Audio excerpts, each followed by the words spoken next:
Pour démarrer, un petit peu d'histoire. Au XIXe siècle, les ouvriers cherchent à défendre leurs droits au travail et leur autonomie. Des associations ouvrières sont créées de façon clandestine.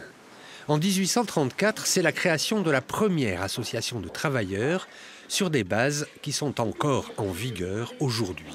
3 grands principes.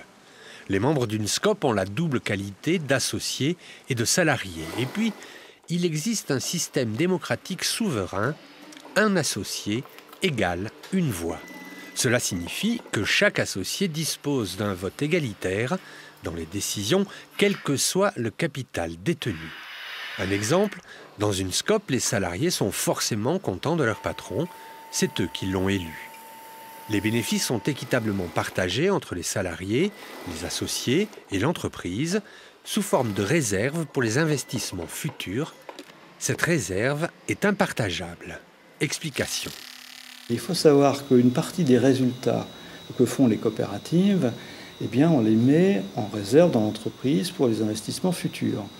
Or, ces réserves dans les coopératives, ça fait partie de ces principes coopératifs, sont dites impartageables. Ça veut dire que les associés ne peuvent jamais se les approprier.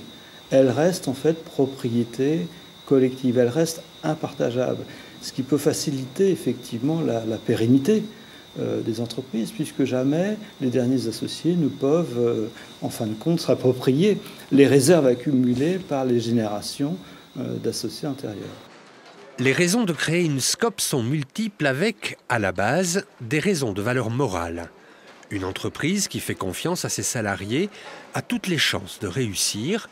Le profit est une bonne idée dès lors qu'il est partagé équitablement. Une SCOP peut être aussi la solution pour une transmission ou une transformation d'entreprise. Elle permet de transmettre aux travailleurs de l'entreprise l'outil de production qu'ils ont eux-mêmes contribué à faire prospérer. Parfois, et c'est la raison la plus connue, mais la moins fréquente, il s'agit de sauver une entreprise. C'est vrai qu'on parle souvent des SCOP au moment où il y a une reprise d'entreprise en difficulté, parce que c'est légitime, les salariés se battent pour sauver leur emploi. Il s'agit souvent effectivement de reprises importantes, avec un nombre de salariés important.